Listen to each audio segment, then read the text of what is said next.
एक दफा इमाम हसन मुज्तबा और मौला हुसैन अलैहिस्सलाम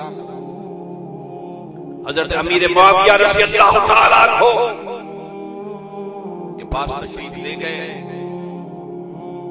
उन्होंने कुछ खिदमत की और तारीख के औरात ये बताते हैं कि 2-2 लाख दीनार पेश किए।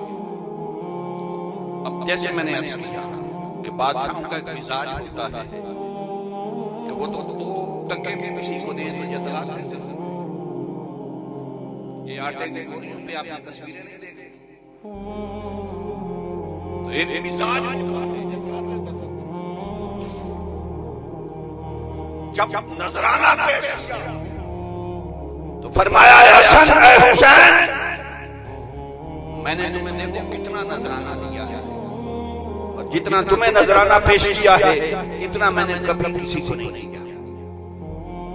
इमाम हसन मुज्तबा ने अर्ज किया क्योंकि मुस्लिह उम्मत थे, उन्होंने तो तख्त कुर्बान कर दिया था, ठोकर मार दी थी, नहीं बोले, खामोश रहे। मगर इमाम हुसैन अलैहिस्सलाम खामोश नहीं रह सके। और मैं इस जगह कहा करता हूं हसन खामोश इसलिए रहे कि इमाम हसन मुज्तबा मेरे आका के जमाल का अक्स थे और इमाम हुसैन अलैहिस्सलाम इसलिए कि आका हुसैन मेरे आका के जलाल का अक्स थे। पंजाबी जादा अली दा पुत्र होवे ते बोले ना,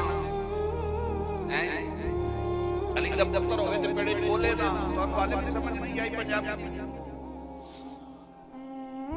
फरमाया अमीर मुआविया आपने जो नजराना दिया वो तो जतला दिया कि इतना किसी को नहीं दिया।